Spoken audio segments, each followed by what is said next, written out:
తెలంగాణ రాష్ట్ర వ్యాప్తంగా జరుగుతున్న ప్రతి అంశంతో పాటు రాష్ట్ర రాజకీయాలలో జరిగే వాస్తవాలను చర్చించేందుకు మాత్రమే నేను ఈ యొక్క ప్రత్యేకమైన లైవ్ను పెట్టినా. ఎందుకంటే చాలా బాధాకరమైన విషయం. ఇది తెలంగాణ రాష్ట్రం అనే విషయాన్ని ఎందుకు మర్చిపోయాలో నాకు అర్థమైతలేదు. ఈ తెలంగాణ రాష్ట్రం కోసం 1200 మంది విద్యార్థులు ఆత్మ బలిదానం చేసుకున్నారనే విషయాన్ని ఎందుకు మర్చిపోయాలో అర్థమైతలేదు. ఈ ప్రత్యేక తెలంగాణ రాష్ట్రం కోసం ఒక జనరేషన్ పూర్తిగా తమ జీవితాన్ని త్యాగం చేసిందనే విషయాన్ని ఎందుకు మర్చిపోయిల్లో, ఎందుకు యాదొస్తలేదో అర్థం కాని పరిస్థితి. నేను చెప్పే మాట అక్షరాల సత్యం. నేను చెప్పేది తెలంగాణలో ఉన్న 4 కోట్ల మంది ప్రజలకు చేరాల్సిందే.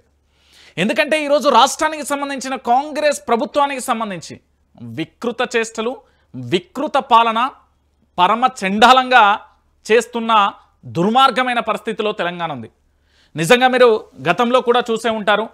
ఒక బంగ్లాదేశ్ను చూసిర్రు, ఆ తర్వాత నేపాల్ను చూసిర్రు, తర్వాత బహుశా తెలంగాణని ఏమో అనే ప్రశ్న ఉత్పన్నం అవుతున్న పరిస్థితి కనబడుతుంది. అక్కడక్కడ ఈ అంశం చర్చకు కూడా వస్తుంది. అదే విషయాన్ని నేను క్లారిటీగా కూడా ప్రజల్లోకి తీసుకెళ్లే ప్రయత్నం అయితే చేస్తున్నా. ఎందుకు అంటే దీనికి చాలా రకాలైన కారణాలు ఉన్నాయి. సో పూర్తిగా కూడా తెలంగాణ రాష్ట్ర వ్యాప్తంగా జరుగుతున్న ఎపిసోడ్లలో ఇప్పటి వరకు మీరు చూసిన ఎపిసోడ్ ఒకటి, ఇక నుంచి మీరు చూడబోయే ఎపిసోడ్ ఇంకొకటి. ఎందుకంటే నేపాల్ తరహాలో తెలంగాణ ఒక్క దెబ్బతో కాంగ్రెస్ అవుట్. ఎందుకు ఈ అంశం అంటే బంగ్లాదేశ్లో ఒక యువత చేసిన పోరాటం ఏ తారాస్థాయిలోకి చేరిందో మీరు అందరూ చూశారు.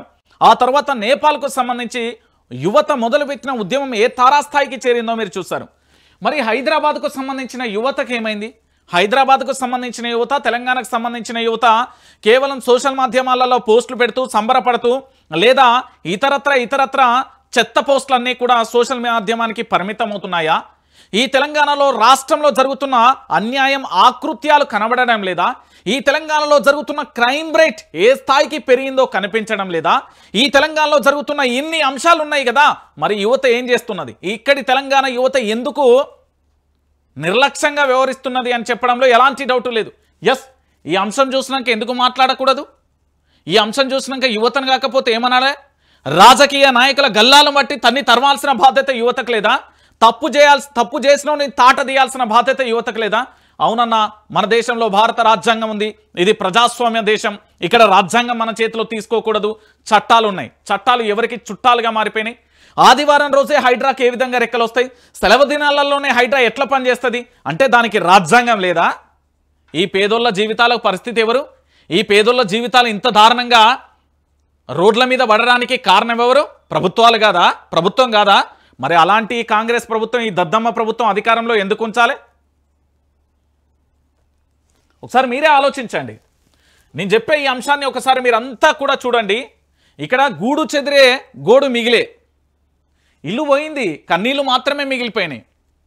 కలల ఆశల సౌదంతో కట్టుకున్న ఇళ్ళని కూల్చేసేళ్ళు, చివరికి మిగిలింది ఏంది? కన్నీళ్ళు. మరి మన రాష్ట్ర ముఖ్యమంత్రి, మంత్రులు, ఎమ్మెల్యేలు, ఎంపీలు దర్జాగున్నారు. వాళ్ళకేమైంది భయ్? వచ్చిన 22 నెలల కాలంలో ఇల్లులు కట్టుకున్నారు, కార్లు కొన్నారు, వేల ఎకరాలు కొన్నారు, మంచిగా దర్జాగా బతుకుతున్నారు. ఆనాడు పారగాన్ చెప్పులకు కూడా పనికిరాని వ్యక్తులు ఈరోజు 99,000, 2 లక్షలు, 3 లక్షల చెప్పులు వేసుకొని తిరుగుతాడు కొంతమంది ఎమ్మెల్యేలు. నాకు కంట కనబడ్డారు. వాళ్ళ మీద చాలా గట్టిగానే పెట్టినా చెప్తాను నేను వాళ్ళది. అయితే ఈ అంశాన్ని చూద్దాం. నాకు చాలా బాధ అనిపించింది. నిజంగా మన తెలంగాణ అంటే పోరాటాల గడ్డ. తెలంగాణ అంటే పౌరుషత్వంతో నిలిచిన గడ్డ, పోరాటానికి మరొక స్ఫూర్తి. ఈ భారతదేశంలో ఏ రాష్ట్రంలో లేని తెగువ, తేజస్సు తెలంగాణ గడ్డ మీదే ఉంది. అలాంటి తెలంగాణ గడ్డకు సంబంధించి ఇక్కడ యువత ఎందుకు మౌనంగా ఉంది? ఇక్కడ యువత ఎందుకు కనీసం మాట్లాడలేకపోతుంది? ఇక్కడ యువతకు సంబంధించి మౌనంగా ఉండడానికి కారణమేంది? నేను రెచ్చగొట్టే ప్రసంగం చేయట్లేదు, రెచ్చగొట్టే మాటలు చెప్పట్లేదు. యువత పూర్తి స్థాయిలో కూడా మీరు ప్రజా సమస్యల మీద పోరాటం చేయలేకపోతే, ఇక్కడ సమస్యల గురించి మనం మాట్లాడకపోతే జరుగుతున్న నష్టాన్ని ఒకసారి అంచనా వేయమని నేను చెప్తున్నా. ఇక్కడ కనబడుతున్నది కేవలం ఎవరో మనకెందుకు లే అనుకుంటే మాత్రం అది మీరు పప్పులో కాలేసినట్టే, బురదలో కాలేసినట్టే. ఇలాంటి పరిస్థితులలో మన తల్లి ఇక్కడ కూర్చుంటే, అక్కడ మనం ఉంటే, ఆ చంటి బిడ్డ ఆ ప్లేస్లో మనం ఉంటే మన పరిస్థితి లేదో ఒకసారి ఈ తెలంగాణ యువత ఆలోచించాలి. ప్రభుత్వం ఏదైనా చేస్తుందా? ప్రభుత్వం తన ఇష్టమా? ప్రభుత్వాన్ని ప్రజాస్వామ్యబద్ధంగా ప్రజల చేత ఓటు వేసి మనందరం గెలిపించాం కదా, ఈ రాజ్యాంగం ప్రకారం వేసాం కదా. మరి అలాంటప్పుడు ఈరోజు ప్రభుత్వం తీరును అవలంబిస్తున్న ఈ దుర్మార్గమైన పరిస్థితిని మనం ఎట్లా చూడొచ్చు? నేనే చెప్తున్నా, బాజాప్తుగా చెప్తున్నా. హైడ్రా మీరు అంటున్నారు, హైడ్రా కాదు అని నేను అంటున్నా. కేవలం రాష్ట్ర ముఖ్యమంత్రిగా, మరి కాంగ్రెస్ ప్రభుత్వాన్ని కాపాడడానికా, మరి ఇంకొకటిగా అనేది ఎవరికి ఈ విషయం అనేది నాకైతే అర్థం కాని విషయం అయితే కనబడుతుంది. సో ఒకసారి మీకు ఒక 2 అంశాలను ఇక్కడ చూపించే ప్రయత్నం అయితే చేస్తా. తెలంగాణలో ఉన్న ప్రతి ఒక్కరు కూడా ఆలోచించాల్సిన విషయం, తెలంగాణ రాష్ట్ర వ్యాప్తంగా ఉన్న ప్రతి ఒక్కరు కూడా దయచేసి ఇక్కడ ఈ కనబడుతున్న ఎపిసోడ్ని ఇక్కడ చూడుర్రి. ఇది మెడ్చల్ మల్కాజ్గిరి జిల్లా గాజుల రామారం బస్తీలో హైడ్రా కూల్చివేతల్లో ఒకరోజు తర్వాతి దృశ్యం ఇది. ఒకేసారి 260 ఇండ్లు హైడ్రా బుల్డోజర్ల దెబ్బకి ఇలా నేలమట్టమై తలదాచుకునేందుకు కూడా ఒక గూడును కూడా కండ్ల ముందే తలదాచుకునేందుకు ఉన్న ఒక్క గూడును కూడా కండ్ల ముందే సర్కార్ కర్కశంగా కూల్చేస్తే ఎవరిని నిందించాలో, ఎవరిని నిలదీయాలో తెలియని పరిస్థితులలో ఆ పేదలది. రోడ్డున పడ్డ కుటుంబాలను చూసుకొని రోధిస్తున్న మహిళకు సంబంధించిన అంశం. ఈ తప్పు ఎవరిది? ఈ తప్పు ఎవరిది? అధికారులు గజ్జి వీక్తున్నారా మీరేమన్నా? ఏడున్నారా అధికారులు? నాకు అర్థమైతలేదు. ఎవడు ఏమన్నాడు మీకు పర్మిషన్? వాళ్ళకి ఎట్లిచ్చిళ్ళు? కరెంటు బిల్లులు ఎట్లిచ్చిళ్ళు? నల్లాలు ఎట్లిచ్చిళ్ళు? వాళ్ళకి పర్మిషన్లు ఎట్లిచ్చిళ్ళు? 5,000కు 10,000కు అమ్ముడుపోయే మూర్ఖత్వమైన అధికారులు ఈ తెలంగాణలో కొంతమంది ఉన్నారు. మీకు ఆడాడ మొన్న ఓ సన్నాసి కనబడ్డాడుగా, 200 కోట్లతో దొరికిండు. అలాంటి సన్నాసులు గాడిదల వల్ల ఈ తెలంగాణ ఆగమైపోతున్నది. ఏంది పరిస్థితి? ఈ దృశ్యానికి ఏంది? హైడ్రా అంటే ఇష్టం వచ్చినట్టు పేదలు. మరి ఈరోజు చాలామంది ఉన్నారు కదా మంత్రులు 3 ఉన్నారు. పొంగులేటి శ్రీనివాసరెడ్డి ప్రహారీ గోడ దగ్గరికి కూడా పోలే, ఏదో ఊళ్ళో బొడ్రాయి లెక్క నడీచర్ల కట్టుకున్న ఇంటి దగ్గరికి పోలే. మీ ఇష్టమా? మీ జాగిరా? తెలంగాణ ఏమన్నా మీకు రాసిచ్చినమా కాంగ్రెస్ ప్రభుత్వానికి? మీరు ఆడిందే ఆట పాడిందే పాట అంటే బలిసినోడికి ఒక న్యాయం, పేదోడికి ఇంకొక న్యాయమా? ఇదా తెలంగాణలో? ఇదేనా తెలంగాణలో ఉన్నది? ఈ పరిస్థితికి ఎవరు? ఒకసారి ఆలోచించండి. తెలంగాణ రాష్ట్ర వ్యాప్తంగా ఉన్న ప్రతి ఒక్కరు కూడా ఆలోచించాలి. ఇంత ఘోరమైన పరిస్థితి హైడ్రా పేరుతోని పేదల జీవితాలను పేదోళ్లకు నరకం చూపెడుతుంది. ఇగో ఇది ఇట్లున్నదా? గిజుడూరి. ఇక ఈ దృశ్యానికి మరి మనోళ్ళు ఏం సమాధానం చెప్తారో ఏం కథ. బొమ్మరిల్లు జాగ్రత్త బిడ్డ, ఇల్లు కూలింది, దర్వాజా జరిగింది. గాజుల రామారంలో భిన్న విభిన్నమైన శిథిలాల మధ్య చిన్న భిన్నమైన శిథిలాల మధ్య చిన్నారులు అమాయకంగా ఆడుకుంటున్నారు. ఇనపరెక్కల గద్ద ఉన్న గూడును కూల్చేస్తే ఇలా ముక్కలైన కలలను పేర్చుకొని బొమ్మరిల్లు కట్టుకునే పనిలో నిమగ్నమై ఉన్నారు. జాగ్రత్త పిల్లలు. పేదల బతుకులపై పగబట్టే బుల్డోజర్లకు ఇక్కడ కొదివే లేదు. ఏలిన వారి కాఠిన్యానికి వయోభేదమే గుర్తుకు రాదు అన్నట్టుగా చేస్తున్న పరిస్థితి కనబడదు. ఇక్కడ ఇదంతా కూడా వాళ్ళ ఇల్లు కూలగొడితే ఇక్కడ పిల్లలు కూకొని వాళ్ళు బొమ్మరిల్లు ఇల్లు కట్టుకుంటున్న పరిస్థితి కనబడతాను. ఒకసారి అందరూ కూడా ఆలోచించండి. నేనేమంటున్నానంటే హైడ్రా ప్రజల కోసమా, నాయకుడి కోసమా? నా దగ్గర కొంత సమాచారం ఉంది. ఆ సమాచారాన్ని నేను అడగదలుచుకున్నా. ఒకటి, ఈ తెలంగాణ రాష్ట్ర ప్రభుత్వమైన కాంగ్రెస్ పార్టీకి సంబంధించి ముఖ్యమంత్రి యనుమల రేవంత్ రెడ్డి గారు సమాధానం చెప్పాలి. ఇక ఎట్లా చెప్తారు ఏం కథ అనేది నాకు తెలియదు. ఒకటి, హైడ్రా ఎవరి కోసం? ఫస్ట్ హైడ్రా ఎవరి కోసం? మరి ఈరోజు అది అజ్దుద్దీన్ ఓవైసీకి సంబంధించిన కాలేజీలలో మాత్రమే పేద పిల్లలు చదువుతున్నారు కానీ ఇంకెక్కడ చదవట్లేదా? ఆ బడి జోలికి, ఆ కాలేజీ జోలికి ఎందుకు పోతలేరు మీరు? దానికి ఏమన్నా సమాధానం ఉంటే చెప్పురు. ఇక రెండోది, ఇది సీఎం రేవంత్ రెడ్డి లేకపోతే కాంగ్రెస్ పార్టీ లేదా అధికారుల కోసం, ఎవరి కోసం ఈ హైడ్రా ఎవరి కోసం పనిచేస్తుంది? నిజంగా హైడ్రాకు సావకపోతే, నిజంగా హైడ్రాకు సంబంధించి ప్రజల కోసమే ఉన్నదంటే ఫస్ట్ దుర్గం చెరువు దగ్గర ఉన్న ఇళ్లను కూలగొట్టాలి. ఆ తర్వాత మంత్రుల 3 ఇళ్లను కూలగొట్టాలి. అప్పుడు పేదోళ్ళు ఇంటికి రావాలి. వాళ్ళు హైకోర్టుకు పోవచ్చు, కోర్టులో పోయి స్టే తెచ్చుకోవచ్చు. స్టే తెచ్చుకుంటే వాళ్ళ జోలికి పోరు. కానీ ఇక్కడ స్టేలున్నా ఏదున్నా కూల్చేసే వీళ్ళ పని. ఇంకో పనే లేదు ఈ తెలంగాణలో, ఇంకో ముచ్చటే లేదు భయ్. తెలంగాణలో వీళ్ళు ఇష్టానుసారంగా కూడా రాజ్యం వెళ్తున్న పరిస్థితి కనబడతాను. అరే గింత దారుణమా? గింతడివాడివా? హైడ్రానా ఇదేమన్నా? ఎవరి కోసం అండి హైడ్రా? ఏదైనా ఒక చట్టాన్ని తీసుకొచ్చినప్పుడు, ఏదైనా ఒక జీవో తీసుకొచ్చినప్పుడు, లేదా ఏదైనా ఈ తెలంగాణ ప్రాంత ప్రజల కోసం, ఇక్కడి ప్రాంత బిడ్డల కోసం ఏది తీసుకొచ్చినా, ఏ చట్టాలు అమలు చేసినా కూడా అది ఎవరి కోసం ఉండాలి? ప్రజల కోసం ఉండాలి. ప్రజల చేత, ప్రజల కొరకు ఎన్నుకోబడిన నేతలను అదే ప్రజలకు సంబంధించి పూర్తి స్థాయిలో కూడా మోసం చేస్తే ఎట్లా? పేదోళ్ళ జీవితాలతో ఆడుకుంటున్నారండి. గాజుల రామారానికి సంబంధించి అక్కడికి పోతే వాళ్ళ బాధ వర్ణాతీతం. ఇంత ఘోరమా? యజుడు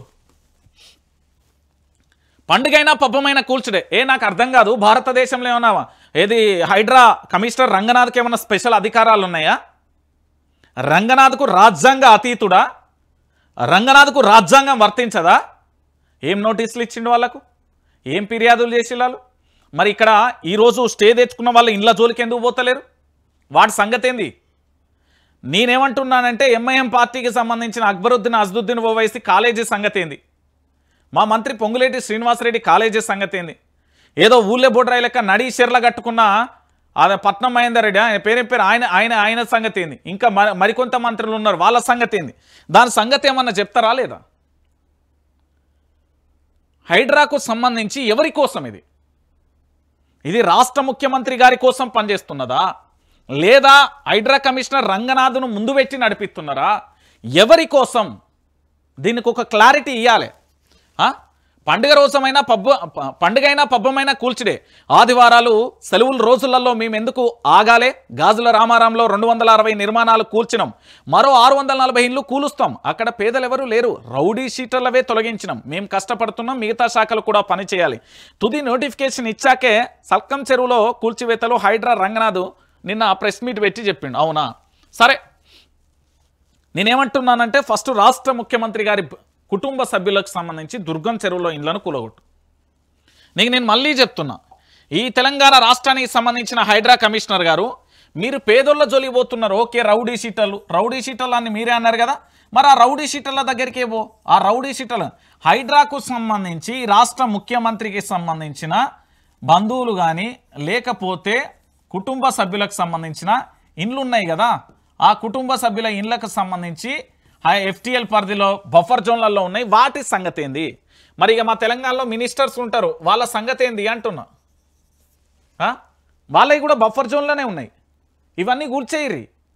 ఎందుకు పేదోళ్ళ జీవితంతో ఆడుకుంటున్నారు? పేదోళ్ళకు సంబంధించిన జీవితాలతో ఎందుకు ఆడుకుంటున్నారు? సమన్యాయం చేయాలి, ఇరు వర్గాలకు సంబంధించిన న్యాయం చేయాలి తప్ప ఒకటే వర్గానికి సంబంధించి ఒక వర్గానికే తాబేలుదారు చేద్దామంటే అది మీ కర్మ.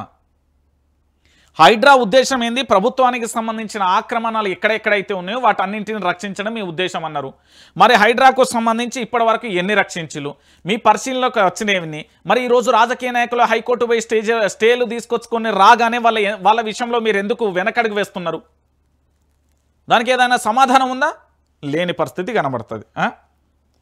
ఒక్కసారి తెలంగాణ యావత్తు సమాజం కూడా, నేనేమంటున్నానంటే ఇది బుల్డోజర్ పాలన కాదు, ఏం పాలన కాదు, పేదోడి రక్తం దాగే పాలన, అదే కాంగ్రెస్ పాలన. మీరు ఇంకా దీని గురించి ఆలోచించకూరి. జూబ్లీహిల్స్ ఎన్నికైనా, అది సర్పంచ్ ఎన్నికలైనా, ఎంపీటీసీ ఎన్నికలైనా, జెడ్పీటీసీ ఎన్నికలైనా, ఏ ఎన్నికలైనా కాంగ్రెస్ను తన్ని తరిమి కొట్టకపోతే ఈ తెలంగాణలో మనం బ్రతకడమే కష్టంగా మారిపోతుంది. నేను మళ్ళా చెప్తున్నా, తెలంగాణలో కాంగ్రెస్ పార్టీ అనే దాన్ని ఎంత దూరం పెడితే అంత మంచిది. ఈరోజు పేదోళ్ళ జీవితంతో ఆడుకుంటున్న ఈ హైడ్రాకు సంబంధించిన క్లారిటీ ఎక్కడ ఉందండి? హైడ్రా ఎవరి కోసం పనిచేస్తుంది? ఫస్ట్ ప్రభుత్వ భూముల కోసం పనిచేస్తున్నాను. ఫస్ట్ రాజకీయ నాయకుల నుండి స్టార్ట్ చేయరు. ముఖ్యమంత్రి కానుండి మొదలు పెడితే, మంత్రుల కానుండి మొదలు పెడితే అన్ని రాజకీయ పార్టీలు, అందులో ఎమ్మెల్యే ఉండని, ఎమ్మెల్సీ ఉండని, ఎంపీ ఉండని, జడ్పీ చైర్పర్సన్ ఉండే, కార్పొరేషన్ చైర్పర్సన్ ఉండని, ప్రభుత్వ అధికారి ఉండని, IAS ఉండని, IPS ఉండని, అక్కడ మొదలు పెట్టమన్నారు. ఫస్ట్ అక్కడ మొదలు పెట్టి అక్కడ ఒక క్లారిటీ తీసుకొచ్చిన తర్వాత మాట్లాడమని చెప్పారు. ఈరోజు పేదోళ్ళ జీవితంతో ఆడుకోకపోతే ఏంది? ఇష్టం వచ్చినట్టుగా ఎవరి రాజ్యం ఈడ ఏంది అంటే, తెలంగాణలో ఏదో అదేంది ఉత్తర కొరియా దక్షిణ కొరియా కీమ్ రాజ్యం నడుస్తుంది చూడు, గట్లున్నది. ఈడ అడిగేటోడు లేడనుకుంటాలో, లేకపోతే ప్రశ్నించేటోళ్ళు లేరనుకుంటాలో, లేకపోతే ఉద్యమాలు చేసేటోళ్ళు లేరనుకుంటారో ఆగమైపోతున్న తెలంగాణ.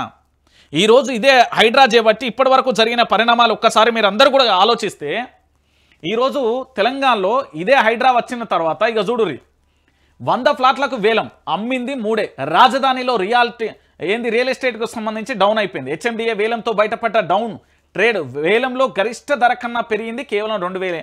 కాంగ్రెస్ పాలనలో కుప్పగూలైన రియల్ ఎస్టేట్ అయిపోయింది.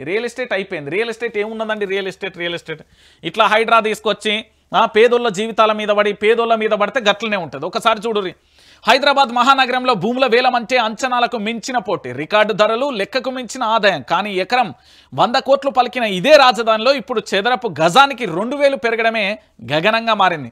100 ప్లాట్లను వేలానికి పెడితే 3 ఫ్లాట్లు అమ్మేందుకు ముప్పు తిప్పలు పడే పరిస్థితి ఏర్పడింది. హైదరాబాద్లో అట్టడుకు చేరిన రియల్ ఎస్టేట్ ఆ ట్రెండ్కు ఇదొక ప్రత్యక్షమైన ఉదాహరణ. ఇక చెప్పురు దీనికి. హైడ్రా వచ్చింది అంటే రియల్ ఎస్టేట్ ఏమున్నది? రియల్ ఎస్టేట్కు సంబంధించి చాలామంది ఆత్మహత్యలు చేసుకున్న పరిస్థితి చూసాం. రియల్ ఎస్టేట్ చాలా దారుణంగా పడిపోయిన పరిస్థితి చూసాం.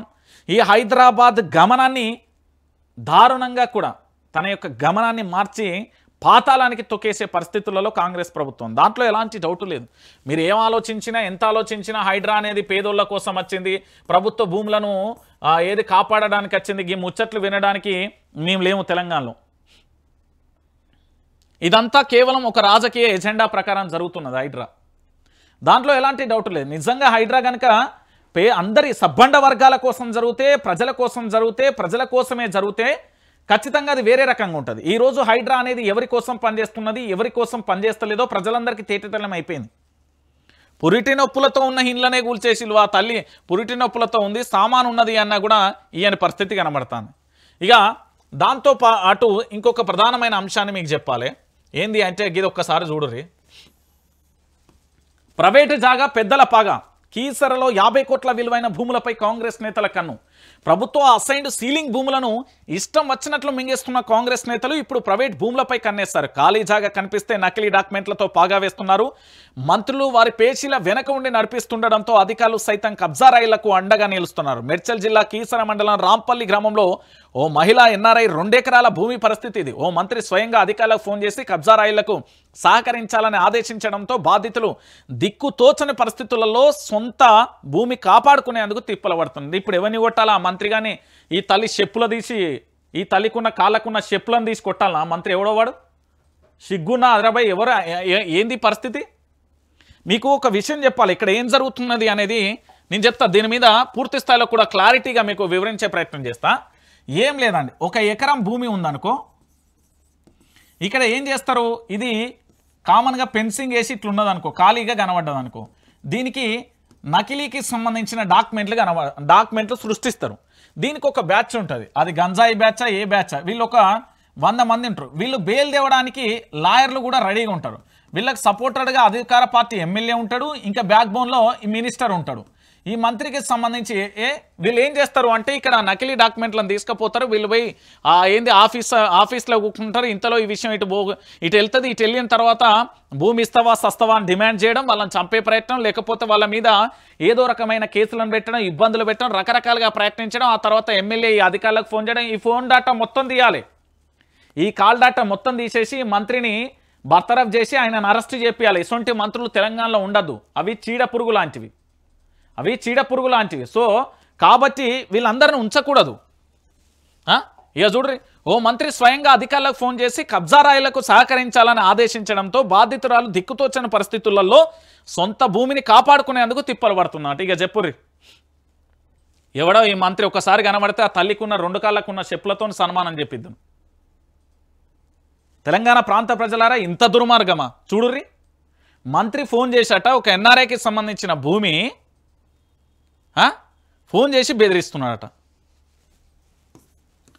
నకిలీ డాక్యుమెంట్లతో ఎన్ఆర్ఐ భూమి కబ్జా, రంగంలోకి దిగిన మంత్రి చక్రం తిప్పిన పేషి. ఇక తెర వెనక ఎంపీ కాంగ్రెస్ యువ నాయకుడు ఖాళీ చేయాలని యజమానులకు బెదిరింపులు. కబ్జాదారుడికి వంత పాడుతున్న అధికారులు. వివాదం చెలరేగడంతో ఎట్టకేలకు పోలీస్ కేసు అయిపోయింది. ఇక చూద్దాం.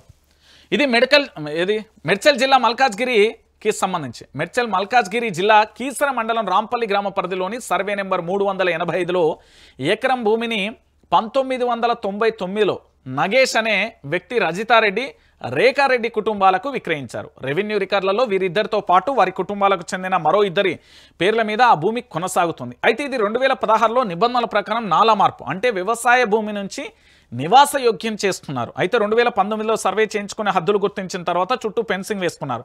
అంటే 26 సంవత్సరాల నుంచి ఆ భూమి వారి ఆధీనంలోనే ఉంది.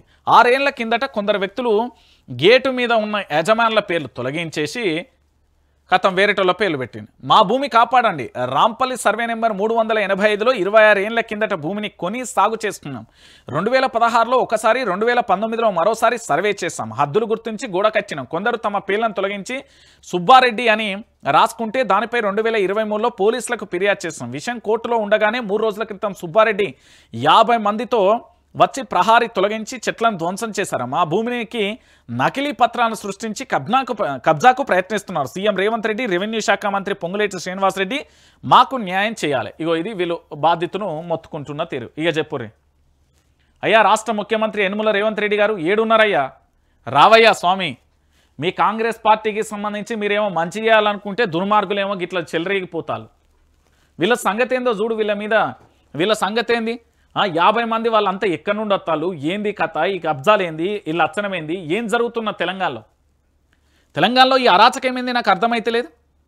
అరే ఎవడు ఇష్టం వచ్చినట్టుగా వాడ. ఇంకొక విషయం కూడా మీకు చెప్పాలి. తెలంగాణలో మీకు ఒక అద్భుతమైన సంచలనమైన విషయం ఏంటంటే మన హైదరాబాద్ శివారు ప్రాంతానికి సంబంధించిన ఒక ఎమ్మెల్యే. ఈ ఎమ్మెల్యే ఎంత తోపు అంటే మీరు ఆలోచించండి. ఈయన చేతిలో 100 మంది నుంచి 500 మంది ఎవరు అంటే ఈ గంజాయి బ్యాచ్ ఉంటుంది. ఈ గాంజా బ్యాచ్ని వేసుకొని ఎక్కడ ఖాళీ స్థలాలు కనబడితే అక్కడికి పోయి కూసునుడు, నకిలీ పేపర్లు సృష్టించుడు, దానికి ఏంది ఎంఆర్ఓనో లేకపోతే ఆర్డీఓ దగ్గరకో లేకపోతే రిజిస్ట్రేషన్ ఆఫీస్కో పోవడం, అదంతా మాదే అనడం, వాళ్ళు వచ్చి కంప్లైంట్ చేసేలోపు వీళ్ళు పోవడం, దాడులు చేయడం, కేసులు కావడం, మళ్ళీ బెయిల్ తీసుకురావడం, మళ్ళీ తెల్లారి ఇక్కడ ఏంది అంటే ఎమ్మెల్యే దగ్గర నుండి పైసలు ఇక్కడ ముట్టగానే ఈయన మళ్ళీ వేరే కాడికి పోవడం. ఇట్లా హైదరాబాదు శివారుకు సంబంధించి చాలామంది నేతలు చేస్తున్న పరిస్థితి ఇది. చాలామంది నేతలు చేస్తున్న పరిస్థితి కనబడతాను. మరి ఈ కబ్జా రాయిల నుంచి రాష్ట్ర ముఖ్యమంత్రి ఏమన్నా మాట్లాడతాడా? లేదా రాష్ట్ర ముఖ్యమంత్రి ఏమన్నా మాట్లాడి వాళ్ళకి న్యాయం చేసే ప్రయత్నం చేస్తాడా? రాష్ట్ర ముఖ్యమంత్రి గట్లనే ఉంటాడా? మన రెవెన్యూ శాఖ మంత్రి పొంగులేటి శ్రీనివాసరెడ్డి ఏమన్నా రంగంలోకి దిగుతాడా? లేకపోతే ఆయన కార్లు ఆయనే గూక్కుంటాడా అనేది మనకు తెలియని విషయం.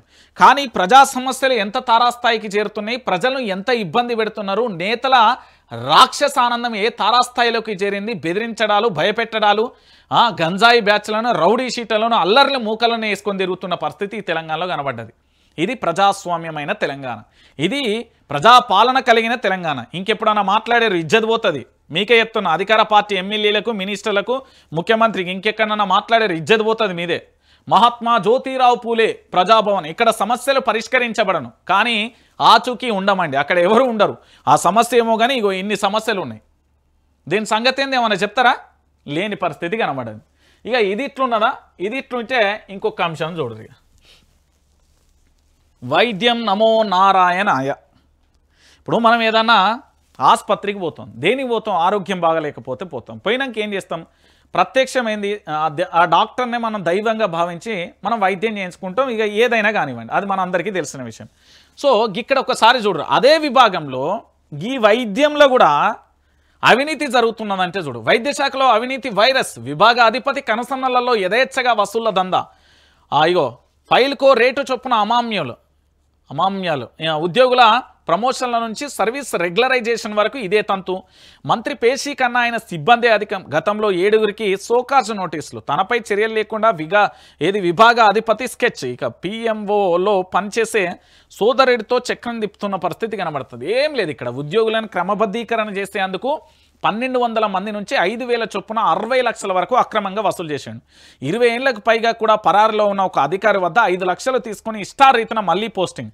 ప్రమోషన్లలో భారీగా వసూళ్లు. ఇవి రాష్ట్ర వైద్య ఆరోగ్య శాఖలో జరిగే అవినీతి అవకతవకలకు మచ్చుతునుకలు.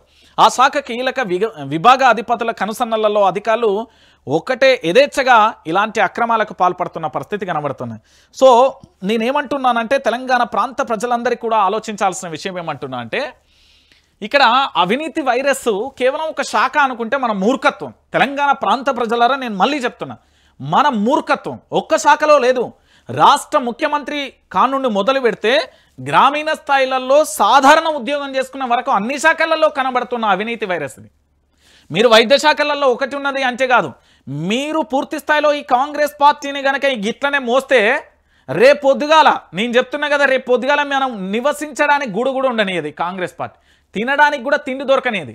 అందుకే చెప్తున్నా, బంగ్లాదేశ్ చూసిన తర్వాత, నేపాల్ చూసిన తర్వాత ప్రజలు కనుక ఒక్కసారి తిరగబడితే గంజాయి బ్యాచ్కి, రౌడీ మేకలకు, మంత్రులకు, ఎమ్మెల్యేలకు, ముఖ్యమంత్రి, ప్రభుత్వానికి మంచి పూజలు చేసి పెడతారు. అలాంటి పరిస్థితి తెలంగాణలో ఖచ్చితంగా వస్తాయి. అలాంటి పరిస్థితి తెలంగాణలో ఉత్పన్నమవుతుంది. ఎందుకంటే ఒక్క శాఖలో అవినీతి జరిగితే మనం కాస్త ఆలోచించాలి. అందులో ఎవరైనా మోర్దోపు అధికారం ఉన్నాడో, లేకపోతే వాడు లంచాలకు ఆశపడి ఇట్లా చేస్తున్నాడో అనుకోవచ్చు. కానీ వైద్య శాఖలో మొత్తం కూడా అవినీతి వైరసే ఉన్నది. ఆ అవినీతి వైరస్ ఎంత తారాస్థాయికి చేరింది అంటే తెలంగాణ ప్రాంత ప్రజలందరూ కూడా ఆలోచించాల్సిన విషయం ఏంటంటే, దయచేసి నేను చెప్తున్నా, ఈ తెలంగాణలో కాంగ్రెస్ ప్రభుత్వం మీద తిరుగుబాటు బాహుట ఎగరేయకపోతే మీ భూములన్నీ క్రమబద్ధీకరణ ఉన్నాయన్నీ కూడా కబ్జా రాయిలు అంటారు. దాంతోపాటు ఇంకొక విషయం ఏంటంటే, యావత్తు తెలంగాణ ప్రాంత ప్రజలందరూ కూడా తెలుసుకోవాలి, మొత్తం ఒక మాఫియా చేతులలో తెలంగాణ నడుస్తుంది. 20 మంది కాంట్రాక్టర్లు తెలంగాణను ఏలుతున్నారు. అది ఆంధ్ర పెత్తందారి వ్యవస్థకు సంబంధించింది. ఈ మాట నా నోటి నుండి వచ్చింది కాదు. ఈ రాష్ట్రానికి సంబంధించి మునుగోడు ఎమ్మెల్యే కోమటిరెడ్డి రాజగోపాల్ రెడ్డి నోట వచ్చిన మాట. నేను చెప్పిన ప్రతి పదం కూడా ఎక్కడో ఒక చోట కాంగ్రెస్ పార్టీకి సంబంధించిన నేతలు ఆరోపించిన విషయాలే. ఈరోజు తెలంగాణలో కూడా గదే జరుగుతున్నది. ఏం జరుగుతున్నది ఈ తెలంగాణలో? ఏమైపోతున్నది ఈ తెలంగాణలో? వైద్య శాఖలో అవినీతి సిగ్గుండక్కర్లే ప్రభుత్వానికి. ఏం చేస్తున్నాడు వైద్య ఆరోగ్య శాఖ మంత్రి దామోదర్ రాజనరసింహ గారు? ఏంది ఫైల్, ఏంది కథ, ఏంది? మీరు మంత్రి స్థాయిలో ఉన్నారు, ఒక హుందాతనంలో ఉన్న వ్యక్తి, మీ శాఖలో ఇంత జరుగుతూ ఉంటే ఏం చేయాలి? వాళ్ళను సస్పెండ్ చేయాలి. ఇదా తెలంగాణ? గిదేనా ఈ తెలంగాణ కోసం ఏంది గల్లలు చింపుకొని లాఠీ దెబ్బలు తిని 3rd డిగ్రీలు వాడి కేసుల పాలయ్యి సస్తరు బతికి సచ్చి బతికి బుల్లెట్ల గాయాలు తిని గిందు కోసం ఒక జనరేషన్ మొత్తం తమ జీవితాలను నాగం చేసుకొని అవినీతిమయంగా తెలంగాణ, కబ్జాలలో తెలంగాణ, కక్షలలో తెలంగాణ, క్రైమ్ రేట్లో తెలంగాణ, గూడు గూల్చడంలో తెలంగాణ, యూరియా దొరకకపోవడంలో తెలంగాణ, గివ్యా వార్తలు మనం చదువుకునేది. గింత దరిద్రమైన పాలన ఇదా తెలంగాణ? ఇది ఇట్లుంటే ఇక ఇంకొక ముచ్చట చూస్తున్నాను నేను. ఇక చూడు, పిరాయింపు ఎవరండి వీళ్ళు? ఎందుకోసం బయలు? ఇక మనోళ్ళకి ఏదో ఒక మైక్ ఇస్తే వాళ్ళు ఎట్లా ఉపన్యాసం ఇస్తారో మీకు చెప్తా. నేను చెప్తా, ఇది డెమో మాత్రమే. ఒకవేళ ఇది మీరు మైక్ అనుకుంటే నేను చెప్తున్నా, మీరు గిట్లనే మీరు ఎమ్మెల్యేల దగ్గర పోయి, ఇప్పుడు 10 మంది ఎమ్మెల్యేలు ఉన్నారుగా, ఆ భద్రాచలం తెల్లం వెంకట్రావు కానుండి మొదలు పెడితే ఈ హైదరాబాద్లో ఉన్న దానం నాగేందర్ వరకు మేము మా నియోజకవర్గ అభివృద్ధి కోసం పోయాం. ఇక్కడి నిధులు రాష్ట్ర ముఖ్యమంత్రి గారు ఇచ్చే అభివృద్ధి చేస్తా అని చెప్పిండు. అందుకే మేము పార్టీ మారినామని చెప్తాం. ఇక కొంతమంది ఏమంటారు, లేదు మేము కాంగ్రెస్ పార్టీ కండువా కప్పుకోలే, మేము ఏదో దేవుని కండువా కప్పుకున్నా అని చెప్పేళ్ళు. ఇదొకటి. ఇంకొక విషయం ఏంటంటే, ఒక్కొక్కరు ఒక్కొక్క రకంగా చెప్పుకుంటూ వస్తారు. వీళ్ళు దేనికోసం ఈ ఉపన్యాసాలు ఇస్తారో తెలుసా? వీళ్ళ రియాలిటీ ఏందో చెప్పు. వాళ్ళ మనసులో ఏమనుకుంటారు, అరే భయ్ మేము కబ్జాలు చేసినాం, అక్రమంగా సంపాదించినాం, బినామీ పేర్లు ఉన్నాయి, అవన్నీ రక్షించుకోవడానికి పార్టీ మారినాం. ఇది ఒక్కటి చెప్పరాదు, సరిపోతుంది. లేదా మా రాజకీయ స్వార్థం కోసం ఏమైపోయిందండి, బీఆర్ఎస్ పార్టీలో అధికారం కోల్పోగానే అరే గోడ గట్లెట్లా దునుకుతారు నాకు అర్థం కాదు. ప్రజల చేత ప్రజల కొరకు ఎన్నుకోబడిన నేతలు కదా వీళ్ళు, మెంబర్ ఆఫ్ లెజిస్లేటివ్ అసెంబ్లీ సభ్యులు కదా. నీకు అక్కడ ఒక పార్టీ ఆ అభ్యర్థిని నచ్చకనే కదా వేరే అభ్యర్థిని నిలబెట్టింది. నిన్ను గెలిపించుకోవడానికి కారణమే అది కదా. ఈ 10 మంది ఫిరాయింపు ఎమ్మెల్యేలలో తెలంగాణలో ఉప ఎన్నికలు వస్తాయి. ఈ 10 మంది కూడా దారుణమైన ఓటమిని చవిచూస్తారు. ఇప్పటికే నాకున్న సమాచారం మేరకు 2 ఎమ్మెల్యేలు నేడో రేపో అంతే, దసరాలోపు పూర్తి స్థాయిలో 2 రాజీనామా అయితే పక్కా ఉంటుంది. మరికొంతమంది రాజీనామా కూడా ఉండే అవకాశం ఉంటుంది. 10 మందిలో 2 రాజీనామా పక్కా చేస్తారు. బహుశా ఈ వారం రోజులలో చేసే ఛాన్సెస్ ఎక్కువ ఉన్నాయి. ఫిరాయింపుదారులపై వేటు వేయాల్సిందే, గోడ దూకిన ఎమ్మెల్యేలపై చర్యలు తీసుకోవాల్సిందే. అడిగినా అవసరమైన అన్ని ఆధారాలను ఇస్తున్నాం. శాసన సభాపతి తక్షణమే విచారణ జరిపించాలి. బీఆర్ఎస్ ఎమ్మెల్యేలు జగదీష్ రెడ్డి, సంజయ్, కౌశిక్ అసెంబ్లీ కార్యదర్శికి అఫిడవిట్ల అందజేత అంటూ కూడా చెప్పిన పరిస్థితి కనబడతాను. నేనేమంటున్నానంటే, ఈ తెలంగాణలో ఉండే ప్రతి ఒక్కరు కూడా ఆలోచించాల్సిన విషయం ఏంటంటే, మెంబర్ ఆఫ్ లెజిస్లేటివ్ అసెంబ్లీ సభ్యుడు దేనికోసం? మన నియోజకవర్గానికి మన జీతగాని వెచ్చినం. దేనికోసం? అభివృద్ధి చేయడానికి. మన నియోజకవర్గంలో ఉండే టౌన్ కానీ, లేదా మండలాలు కానీ, లేదా గ్రామాలు కానీ, ఇతరత్ర కానీ వాటన్నింటినీ కూడా పూర్తి స్థాయిలో డెవలప్మెంట్ చేయి. మా పనులు మాకున్నాయి, మేము దేశానికి వెన్నుముక్క రైతన్నలో మేము అన్నం పెడతాం, దాంతోపాటు వివిధ శాఖలలో పనిచేసే వాళ్ళు ఉంటారు అని చెప్పేసి మనం ఎమ్మెల్యేలను అభివృద్ధి కోసం ఎన్నుకున్నాం.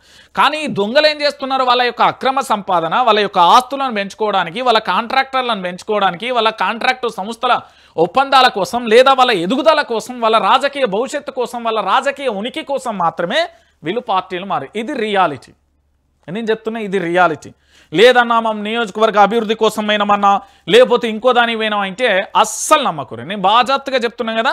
తెలంగాణలో ఉండే ప్రతి ఒక్క యువత కూడా ఆలోచించాల్సిన విషయం ఏంటంటే, తెలంగాణను ఆగం చేసేస్తున్నారు. కుక్కలు చింపిన ఇస్తారాకు లెక్క చేస్తున్నారు ఈ తెలంగాణ.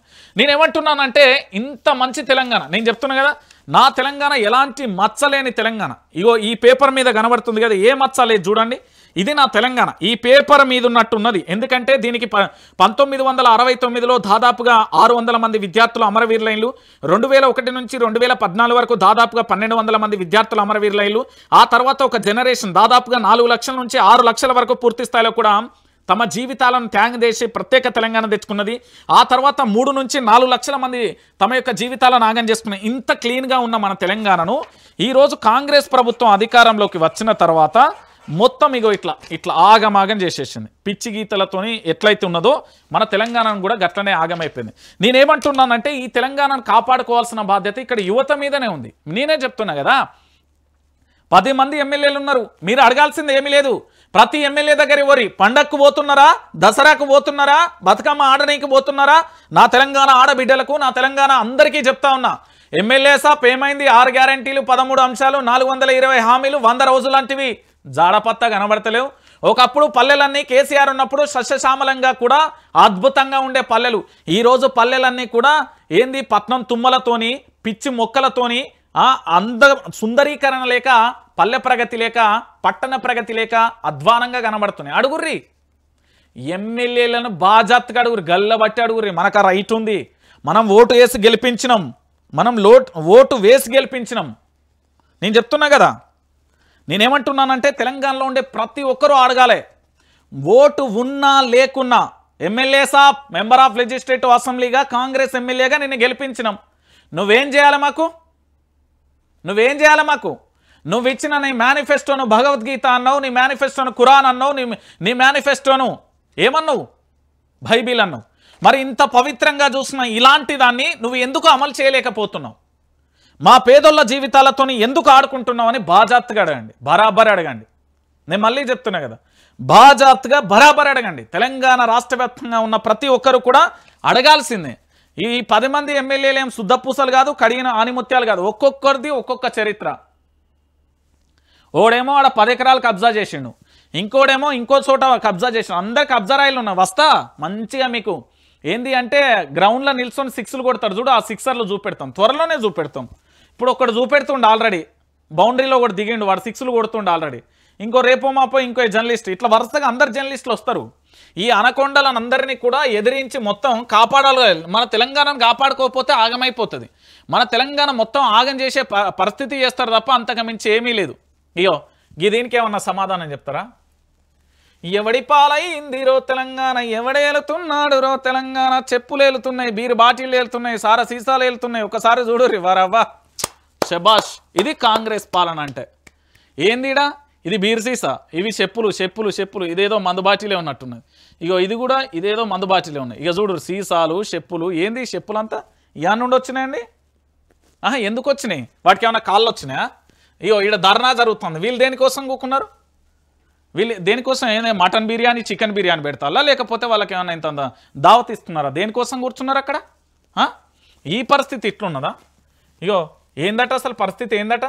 యూరియా కోసం పడిగాపులు ఎన్నాళ్ళు, రైతన్నలకు అవే గోసలు తిప్పలు, క్యూ లైన్లలో చెప్పులు, కట్టెలు, రాళ్ళు, ఉత్త చేతులతో వెనుదిరుగుతున్న రైతులు, పలుచోట్ల రహదారులపై అన్నదాతల ధర్నా, ప్రభుత్వంపై రైతుల ఆగ్రహం. ఇప్పుడు సమాధానం చెప్పుర్రి. రైతు పాడుగాను నీ రాత అన్నారు. ఉత్తగానే అనలే. రైతుకు సంబంధించి పెట్టుబడి సాయాన్ని ఇయ్యలే, రైతులకు రుణమాఫీ ఇయ్యలే, రైతులకు మద్దతు ధర కల్పియలే, రైతులకు సంబంధించి నీళ్లు చక్కగా ఇవ్వకపోతే, రైతులకు కరెంట్ ఇవ్వకపోతే, రైతులకు ఆఖరికి ఎరువులు కూడా ఇవ్వకపోతే ఏం పాలన అయ్యా అనేది అని అంటున్నారు ప్రజలు. కాంగ్రెస్ వస్తే కరువు వస్తుంది, కాంగ్రెస్ వస్తే కరువు వస్తుంది, కాంగ్రెస్ వస్తే కరువు వస్తుంది. ఊరికేనే అనలే. ఈరోజు తెలంగాణ రాష్ట్ర వ్యాప్తంగా కూడా కరువు వచ్చింది, నిజంగానే కరువు వచ్చింది. ఈ తెలంగాణ ఆగమైపోయే కరువు వచ్చింది. రైతన్నను ముప్పు తిప్పలు పెట్టిన ఏ ప్రభుత్వాలు కూడా అధికారంలో ఉన్న చరిత్రలు, దాఖలాలు ఈ తెలంగాణలో లేవు. నేను మళ్ళీ చెప్తున్నా, తెలంగాణ ప్రాంత ప్రజలందరూ కూడా ఆలోచించాల్సిన విషయం. ఈరోజు యూరియాను కూడా సరఫరా చేయని ప్రభుత్వాలు ఎందుకు ఈ తెలంగాణలో? ఈ తెలంగాణ రాష్ట్రానికి సంబంధించిన ముఖ్యమంత్రి, కేబినెట్కు, దాంతోపాటు అధికారులందరూ కూడా ఢిల్లీకి వెళ్ళి అక్కడ కూర్చొని రాష్ట్రానికి సంబంధించిన సీఎస్తో పాటు చాలా కీలక బృందం అంతా ఢిల్లీకి వెళ్ళి ఈ రాష్ట్రానికి రావాల్సిన వాటా ఎంత, ఇక్కడ యూరియాకు సంబంధించి ఎంత కొరతుంది, ఎంత అవసరం ఉంది, వాళ్ళకి ఎన్ని మెట్రిక్ టన్నులు కావాలనే లెక్కలతో సహా తెలంగాణలో యూరియా దిగిన తర్వాత అధికారులు ఢిల్లీ నుంచి రావాలి. గాలి మోటార్లలో చక్కర్లు కొట్టుడు కాదు, పోతాను ఓయవ్వా ఢిల్లీ పోతానా ఓయవ్వా వస్తానా అన్నట్టు కాదు కదా తెలంగాణ. ఈరోజు తెలంగాణలో ఇది పరిస్థితి. దీని గురించి ఏమన్నా చెప్తారా? చెప్పేది లేదు. మాకేం వినబడాయి, మాకేం కనబడాయి, మాకెందుకు కనబడతాయి అన్నా, మాకెందుకు ఇవి వినబడతాయి, మాకెందుకు కనబడతాయి? ఇంత దారుణమా, ఇంత ఘోరమా? ఇగో గిడేమో చేస్తాలు చూడు. సెక్రటరియట్ ముట్టడించిన రైతులు లోపలికి వెళ్లేందుకు ప్రయత్నం, అడ్డుకున్న పోలీసులు, రోడ్లపైనే ధర్నాలు, అరెస్టు చేసి పోలీస్ స్టేషన్కు తరలింపు, రుణమాఫీ చేయాలనే డిమాండ్, అర్హులకు కూడా రుణమాఫీ కాలేదని ఆవేదన. ఏం రుణమాఫీ చేస్తారు వీళ్ళు రుణమాఫీ అవుతుందా? ఏమన్నా మినిస్టర్ అన్నా ఏడునవే? మినిస్టర్లు మాట్లాడుకుంటున్న సంభాషణ మీకోసం, శ్రోతల కోసం, వ్యూవర్షిప్ కోసం. నేను ఒక ఆడియో విన్నా, మనకు సంబంధం లేదు, మన వ్యక్తిగత జీవితాలకు ఎప్పుడు మాకు అన్నా ఏడునవే అన్నా ఏంది వీళ్ళు వచ్చిళ్ళు నా ఛాంబర్కి వచ్చిర్రు, అవునా చేసేద్దామని చెప్పి చేసేస్తారండి. నేను ఇగో ఇప్పుడే స్పీకర్ ఆన్ చేస్తున్నా. అన్న ఏంది వీళ్ళు వచ్చి ఏందట వీళ్ళ బాధలట పరిష్కరించరా అన్న, నీ దగ్గర పంపిస్తా. ఇక్కడ ఏం చేస్తారంటే ఇక్కడ రైతులు మళ్ళీ అక్కడికి పంపిస్తారు. ఆడిపోయినాక ఈయన ఏం చేస్తాడు, ఇంకో ఆయన ఫోన్ చేస్తాడు. అన్న ఏందన్నా వీళ్ళు వచ్చిళ్ళు నా ఛాంబర్కి వచ్చిళ్ళు ఏందట మాట్లాడు. అరే ఏందే నువ్వు మనూరుని మన నియోజకవర్గం చేద్దాం తీయరాదే, ఎందుకు గాడిదాకా ఎందుకు పోయినా దా అని ఇగో గిదే ఆడది తిప్పుడు ఇడిది నుంచి ఆడదిప్పుడు ఇక తిప్పుడే మొత్తం ఇట్లా మొత్తం జీవితాలంతా ఆగాం. వీళ్ళు రుణమాఫీ చేస్తారనుకుంటారా? రుణమాఫీ చేయాలంటే ఎన్ని లక్షల కోట్లు కావాలనో తెలుసా? పోనీ ఎన్ని సున్నాలు ఉంటాయో తెలుసా? ఎన్ని లక్షల మంది ఉన్నారో తెలుసా? ఈ తెలంగాణలో కౌలు రైతులు ఎంతమంది ఉన్నారో తెలుసా? రుణమాఫీకి అర్హుల జాబితా ఎంత ఉందో తెలుసా? బిఫోర్ తెలంగాణ 2014 ముందు ఎంత ఉంది, 2014 తర్వాత ఈ తెలంగాణలో ఎంత ఉందో తెలుసా? వీళ్ళు రుణమాఫీ చేస్తారా? కాంగ్రెస్ అంటే ఏంటిది? కరువు. కాంగ్రెస్ అంటే ఏంటిది? బషీర్బాగ్ కాల్పులు. కాంగ్రెస్ అంటే ఏంటిది? రైతులను నట్టేట ఏంది మన భాషలో చెప్పాలంటే వెన్నుముక్కని ఇరుస్తుంది. ఇది కాంగ్రెస్ పాలన. మళ్ళీ ఈ కాంగ్రెస్ పాలన గురించి మనం మాట్లాడుకోవాలి. సిగ్గు అనిపిస్తుంది నాకు వార్తలు చదవాలంటే కూడా అనిపిస్తుంది. ఏం పాలన బై రోత పాలన కాకపోతే రైతులు రుణమాఫీ ఏం రుణమాఫీ చేస్తారు? ఎన్ని రోజులే ఇంకా మీరు అధికారంలోకి వచ్చింది ఎన్నడు, ఇవాళ ఎన్నో తారీఖు, ఏ సంవత్సరం, మళ్ళీ ఎన్ని సంవత్సరాలకు చేస్తారు మీరు? అరే తెలంగాణ ఆగమైపోతుందన్న ఆవేదనతో మాట్లాడుతున్నా నేను.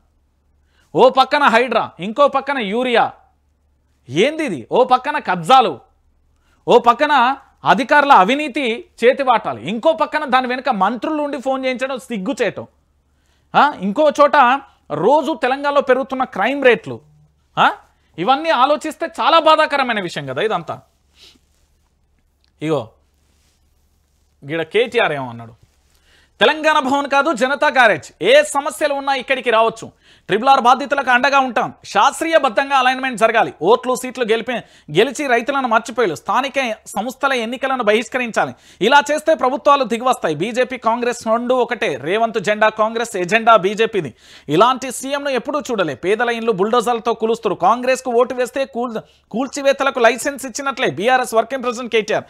నేను మళ్ళీ చెప్తున్నా, ఒకటే మాట చెప్తున్నా, మీరు కనుక కాంగ్రెస్ పార్టీకి ఓటేస్తే, ప్రతి ఒక్కరికి చెప్తున్నా, కాంగ్రెస్ పార్టీకి గనక ఓటేస్తే మీ సావును మీరే కొని తెచ్చుకున్నట్టు. ఖబర్దార్ కాంగ్రెస్ పరార్ అనేటట్టు చేస్తే మనం ఇక్కడ బతికి బట్టగడతాం ఈ తెలంగాణ. నిజంగా ఇది వాస్తవం. ఎవరు యాక్సెప్ట్ చేసినా ఎవరు యాక్సెప్ట్ చేయకపోయినా ఇది నిజం. RRR అలైన్మెంట్ మార్పు ఎట్లా జరిగింది? ఎవరి స్వార్థాల కోసం, ఎవరి రాజకీయ స్వప్రయోజనాల కోసం, ఎవరి భూములు కాపాడుకోవడానికి, ఎవరి భూముల ధరలను పెంచడానికి, ఎవరి ఫామ్ హౌస్లను రక్షించుకోవడానికి, ఏ విధంగా వంకల్ తింకలు ఎట్లా తిరిగింది? దీనికి సమాధానం చెప్పమనోరి ప్రభుత్వం, ప్రమాణపూర్తిగా చెప్పమనోరి. వీళ్ళు పెట్టిన మేనిఫెస్టోనే తుంగల దొక్కిరు వీళ్ళు. ఇక వీళ్ళు ఇంకా మాట్లాడతారు, మనం వీళ్ళ గురించి మనం చర్చించాలి. What non sense. ఇదో రోత పాలన, ఇదో కథ. నేనేమంటున్నానంటే ఈ తెలంగాణలో మీకు మళ్ళీ చెప్తున్నా, కల్వకుంట్ల చంద్రశేఖరరావు ఏడున్నాడో పాపం, నెంబర్ ఉన్నా ఫోన్ చేస్తాను. ఆయన ఎక్కడున్నాడో కల్వకుంట్ల చంద్రశేఖరరావు దిగి మళ్ళీ ప్రజాక్షేత్రంలో ప్రజల పక్షాన ఉన్నంత వరకు ఆయన ఉంటేనే మనకు భరోసా. ఈ ఆంధ్ర పెత్తందారి వ్యవస్థ చేతులలో 20 మంది కాంట్రాక్టర్ల చేతులలో అమ్ముకపోయే ఈ తెలంగాణలో మనం బ్రతకనివ్వరు. నువ్వు కష్టపడి రూపాయి జిఎస్టీ కట్టి భూములు కొన్నా కబ్జాల పేర్లతో వస్తారు, లేదా ల్యాండ్ లిటికేషన్లతో ఇల్లు మీదకి బుల్డోజర్లు పంపిస్తారు, లేదా పోయి వ్యవసాయం చేసుకుందామంటే యూరియా ఉండదు, దాంతోపాటు పెట్టుబడి సాయం ఉండదు, రుణమాఫీ ఉండదు, కరెంట్ ఉండదు, నీళ్లు చక్కగా ఉండదు, పోని పండించి మనం అమ్ముదామంటే మళ్ళీ దళారుల వ్యవస్థ. సరే ఏదైనా ఉద్యోగం చేద్దామంటే ఉద్యోగాలు ఉండవు. ఏ రాత్రి ఏ రోడ్ల మీద ఏ మ్యాన్ హోల్ ఉందో, ఎక్కడ నీళ్లు నిడుతాయో, ఎక్కడ పడిపోతామో తెలియని పరిస్థితి కనబడతాను. ఇది తెలంగాణ. నేను చెప్తున్నా కదా, RRR అలైన్మెంట్ ఎట్లా మార్చిల్లు, ఎందుకు మారుస్తున్నారు, ఏం జరిగింది, ఈ అలైన్మెంట్ ఎందుకు శాస్త్రీయంగా జరగట్లేదు, ఏంది కథ అని అడుగుర్రి. నేను చెప్తున్నా బాజాప్తుగా అడుగుర్రి, బరాబరి అడుగుర్రి, ఎవ్వడికి భయపడేదిలే. ఇది తెలంగాణ, మన తెలంగాణ బై మనం తెచ్చుకున్న తెలంగాణ. ఈరోజు అధికారంలో ఉన్న ముఖ్యమంత్రితో సహా ఎవరు తెలంగాణ ఉద్యమంలో ఉన్నారో అడుగుర్రి. తెలంగాణ ఉద్యమానికి వాళ్ళకి ఏం సంబంధమో అడుగుర్రి. గదంత ఏడుంటుందన్నా, వచ్చినమా అధికార పీఠంలో కూర్చున్నామా. ఇక చూడు, శినుకు పడితే చాలు చిత్తడయ్యే మహానగరం, పేరుకేమో పలుకులు పలికే భాగ్యనగరం, అభివృద్ధి పదం అంటూ అద్భుతంగా చెప్పే నగరం, కానీ చినుకు పడితే చిత్తడిగా మారి ఇల్లులు మొత్తం చెరువుల్లా తలపించే మన నగరం మహానగరం ఐదే హైదరాబాద్ నగరం. ఇక చూడురి, ఇంతకంటే అద్భుతం ఏముంటుంది. జూబ్లీ హిల్స్లో జలమయమైన లోతట్టు ప్రాంతాలు, వర్షం నరకం. హైదరాబాద్లో కుండపోత, చెరువులను తలపిస్తున్న రోడ్లు, ఎక్కడికెక్కడ నిలిచిపోయిన వాహనాలు, లోతట్టు ప్రాంతాల జలమయం, మరో 3 రోజుల భారీ వర్షాలు. ఈ తప్పంతా ప్రభుత్వాన్ని బాజాప్తిగా బరాబర్ మొత్తం తీసుకుపోయి ప్రభుత్వం మీద వేయాలి. అధికారులు ఎట్లా పర్మిషన్లు ఇస్తారో నాకు అర్థం కాదు.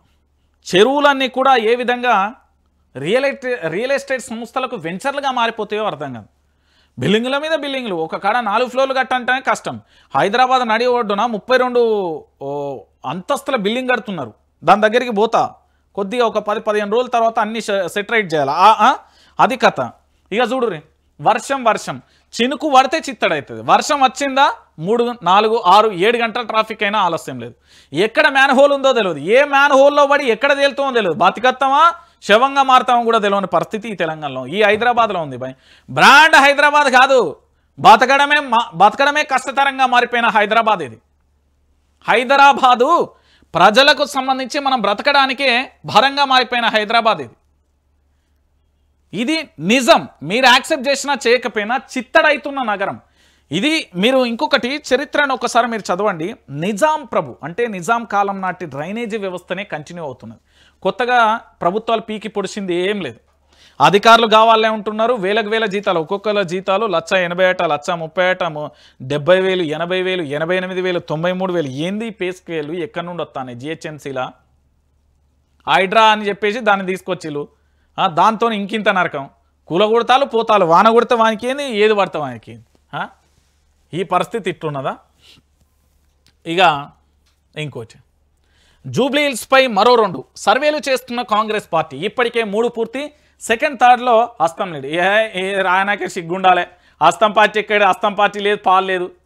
అభ్యర్థుల వారిగా అధ్యయనం, మెజార్టీ మార్కుల లీడర్లకే టికెట్ ఫిల్టర్ చేసేందుకు కొత్త స్ట్రాటజీ ఏం లేదు. నేను మళ్ళీ చెప్తున్నా, హైదరాబాద్ జూబ్లీ హిల్స్ ఎన్నికలలో గెలిచేది నిలబడేది బీఆర్ఎస్ పార్టీ. నా దగ్గర స్పష్టంగా కూడా సైదులకు సంబంధించి ఒక ఛానల్లో ఇంటర్వ్యూ ఇచ్చిండు. సైదులు చాలా క్లారిటీగా చెప్పిండు, 5% అత్యధిక ఓట్లతోనే గెలిచే ప్రభుత్వం పార్టీ ఏదైనా ఉంది అంటే అది బీఆర్ఎస్ పార్టీ. స్థానిక సంస్థల ఎన్నికలలో గెలిచే పార్టీ ఏదైనా ఉంది అంటే బీఆర్ఎస్ పార్టీ. కాంగ్రెస్ పార్టీ పని అయిపోయింది, కాంగ్రెస్ పార్టీని మీరు మర్చిపోండి. ఇక కాంగ్రెస్ అనేది ఈ తెలంగాణలో ఒక జ్ఞాపకంగా మిగిలిపోయే పార్టీ. రోత పాలనకు, రోస్ట్ పాలనకు కేర్ ఆఫ్ అడ్రస్ అది. నా భాషలో చెప్పాలంటే ఇంత దరిద్రమైన పాలన మనం ఎప్పుడు చూసిండం. ఇలాంటి పాలన మనకు వద్దు అనే కాడ వచ్చే పరిస్థితి కనబడుతుంది. సో నేనేమంటున్నానంటే తెలంగాణ ప్రాంత ప్రజలందరికీ చెప్తున్నా, ఇప్పుడు మీకు కనబడుతున్నదిగా జూబ్లీ హిల్స్ ఎన్నికలలో పూర్తి స్థాయిలో కూడా గెలిచేది బీఆర్ఎస్ పార్టీ. అయితే వైఆర్టీవీకి సంబంధించి ఏం జరుగుతున్నది? వైఆర్టీవీ రంజిత్ ఎక్కడికి పోయిండు? వైఆర్టీవీ రంజిత్కి ఏమైంది? వైఆర్టీవీ రంజిత్ ఏడి పోలే, ఎక్కడి పోడు, మీతోనే ఉన్నాడు, మీకోసమే ఉంటాడు. నేనేమంటున్నానంటే ఇక కామెంట్ చూడు అన్న, ఈరోజు లైవ్ లేట్ అయింది అన్న, కొంతమంది లుచ్చాగాలు తప్పుగా మెసేజ్లు పెడుతున్నారు, వాళ్ళ సంగతి ఏందో చూడాలి. వాళ్ళది అవసరం లేదు, వాళ్ళే చూసుకోవాల్సిన వాళ్ళు చూసుకుంటారు, మనం ఎందుకు కావాల గురించి. నువ్వు అవుతావా మరి సీఎం? ఇస్తారా మరి సీఎం పోస్ట్ ఇస్తారా చెప్పురు? సీఎం అవుతా ఏమున్నది అలా? పరిపాలన చేయడానికి అడ్మినిస్ట్రేషన్ పరిపాలన చేతిలో పెట్టుకొని ప్రజలను కాపాడుకోవడానికి బ్రహ్మాండంగా చేయొచ్చు. సీఎం పదవి ఏముంటుంది అలా? జై తెలంగాణ ఏముంటుంది అలా పెద్ద అదేమన్నా బ్రహ్మ విద్యనే ఏంది? అన్నీ లక్షల కోట్ల అప్పు తెచ్చి ప్రభుత్వ ఆస్తులు అగ్గువకు కుదోబెట్టి జీతాలు రైతు బంధుకు ఇయ్యలేక కోకాపేట భూములమ్మి పాలన చేయాలి గొప్పగా ఉంటుంది. డబ్బులు అనకొండలు అంటే ఏమిటన్నా? ఇంకా ఏది లుచ్చాగాళ్ళ గురించి మనకేందు గిట్టనే ఉంటారు. రాజకీయ నాయకులు అంటేనే గది. రాజకీయ నాయకులు అంటే ఎవరో చెప్తారా గాదయ్య నేను ఎవరో ఎన్నా రజకన్న గోకర్ణ విలువిద్యలో నేర్చిన వాడే రాజకీయ నాయకుడు. నేను చెప్తున్నా కదా, మొత్తం గిట్లనే ఉంటారు. దొంగల పాలైపోతుంది ఈ తెలంగాణ. మీరు ఇప్పటికీ మేల్కోకపోతే మన ఒంటి మీద ఉన్న బట్టలు కూడా అమ్ముకుంటారు వీళ్ళు. నడి బజార్లో మన బట్టలను కూడా అమ్ముతారు. నేను బాజాప్తగా చెప్తున్నా కదా, తెలంగాణలో పూర్తి స్థాయిలో ఒక ఉద్యమం రావాలి. ఆ ఉద్యమాన్ని చూస్తే రాజకీయ నాయకుడు అనేటోడే ఉత్సవోసుకోవాలి. తెలంగాణ భాషలో చెప్తానని, లేకపోతే పరిస్థితి చాలా దారుణంగా మారుతుంది. నేను చెప్పేది ఒకటే తెలంగాణ ప్రాంత ప్రజలందరికీ, ఇది ప్రొఫెసర్ జయశంకర్ గారి ఆశయ సాధన కోసం ఏర్పడ్డ ఛానల్. ఎందుకంటే 4 కోట్ల మంది ప్రజలకు సంబంధించి తెలంగాణ ఉద్యమకారులు, తెలంగాణ ఉద్యమంలో పాల్గొన్న మేమంతా మా ఉద్యమకారులకు సంబంధించి అందరం కలిసి ఒక తెలంగాణలో ప్రశ్నించడానికి ఉండాలి అనే కోణంలో వచ్చినాం. కాబట్టి ఇక్కడ ప్రతి ఒక్కరు కూడా లైక్ చేసుకోండి. దాంతోపాటు ప్రతి ఒక్కరు కూడా షేర్ చేసుకోండి. మీ యొక్క సోషల్ మాధ్యమాలలో ప్రతి ఒక్కరు కూడా సబ్స్క్రైబ్ చేసుకోండి. వాస్తవాల ప్రతిదృశ్యం వైఆర్ టీవీ పూర్తి స్థాయిలో ప్రజల కోసమే గట్టిగా పనిచేస్తుంది. దానికి సంబంధించిన వ్యూహాలు ప్రతి వ్యూహాలు అన్నీ సిద్ధమైనవి. ఇక మనం చూడాల్సింది ఒకటే, మనందరం కలుసుకుంటే కోట్లలో కలుసుకుందాం. ఎందుకంటే ప్రభుత్వ అక్రమ కేసులు, ప్రభుత్వానికి సంబంధించి చేస్తున్న ఆ జాగిలాటలు, ఆటలు, ఆ కథలు, ఆ లక్షణాలు అన్నీ కూడా ప్రజల క్షేత్రంలో పెడతా అతి త్వరలోనే మనం మళ్ళీ కలుద్దాం.